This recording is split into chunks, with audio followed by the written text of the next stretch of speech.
the home of the common Joe and the common Sally in the know, even more so than all those media talking heads. Just when I thought I found somebody on the left coast with a set, old Dan Lanning with a fiery speech, an epic speech that could have stood the test of time, man. Sort of like Jim Moore's playoffs. You talking about playoffs? Something like that. They're playing for clicks, we're playing for wins. That was epic, Dan. But now it seems Dan might be backtracking a little bit. Like maybe somebody got in his ear. Say it ain't so, Dan. Say it ain't so. Let's talk about it.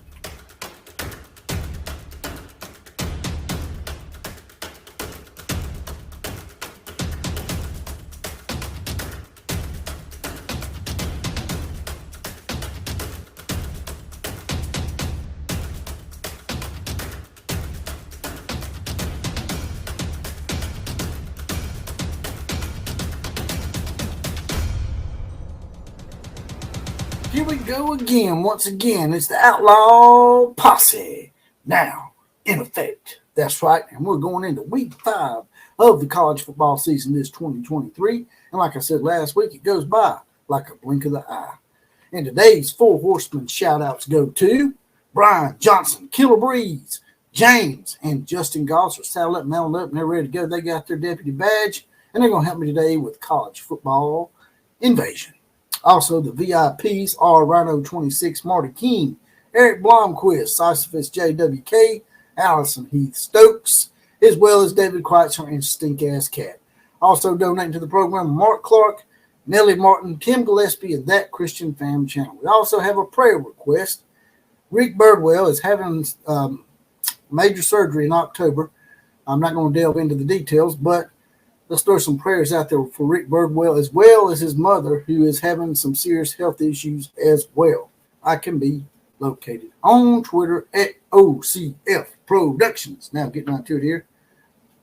Seemed like old Dan Lanning sort of backtracking a little bit. I seen a couple articles today, one from, I think it's Football Scoop, talking about Dan was asked about his epic rant, and he basically went on to say that, hey, that's just a snippet of what goes on in our locker room. Like he's sort of, backing off of it a little bit and maybe apologizing somewhat, saying that, other things were said that were not as will be seemingly disrespectful. I didn't see anything disrespectful about it. All I saw was truth coming out of your mouth, Dan.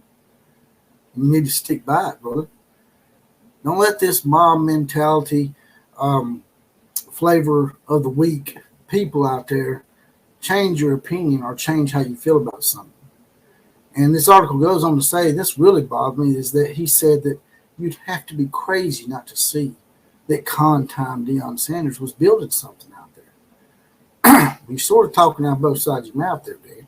By saying that con-time Deion is playing for clicks and not wins, that doesn't sound like something positive to me, Dan. It doesn't sound like he's building something great to me.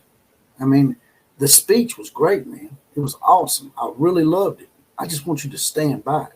Don't be backtracking for this mob mentality out here that wants you to do things to fit their narrative, like supporting con-time.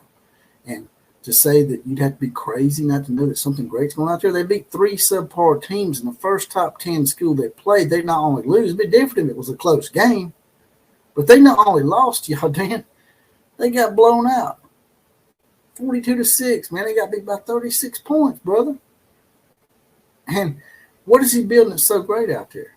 He's teaching his players to bring their Louis and show off their Rolex watches and their gold chains and just the whole, me mentality. You call that a great thing? It sounds to me like someone got in your ear, Dan.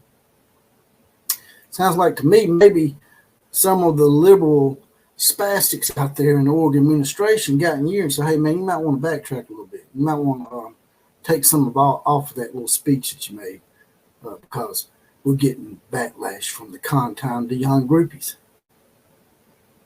Don't do that, man.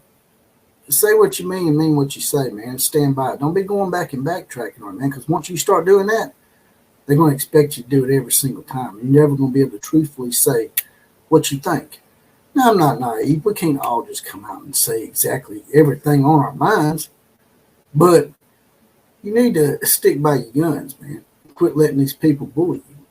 And then on top of that, let me backtrack a little bit. You have them out there gouging the logo at midfield, the Oregon logo, just being generally disrespectful. And then you have the Suns coach out there cussing them out and basically saying all sorts of obscene, vulgar things to them. You know, just how is that great, man? How's that building something great, man? It's not. It's building a thug mentality, a me culture. And when you disagree with these people that are supporting con time, their favorite thing to do to shout you down and to shut you up and make you quiet is to throw false labels at you to scare you. They'll call you things like racist and bigot and all that other stuff.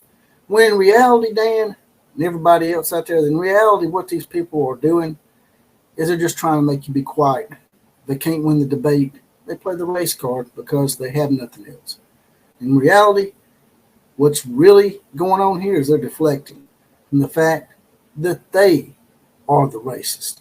They're actually the racist because they always think about race first, which ironically makes them the racist. And that's all I got to say about that. If y'all don't mind, there's a little heart down here with a little dollar sign in the middle. If you want to make a one-time donation to the program, just hit that. Throw a few dollars in the coffers. Also, if you want to get your Four Horsemen shout out like those guys did earlier, all you got to do is hit that join button next to the subscribe button and join the Outlaw Posse. You'll get your badge and you'll get deputized. And it's not but $2.99 a month, 75 cents a week. And also, you could be the comment of the day. And with that, I'm out of here. KMCA to all the other teams. Class is now officially dismissed.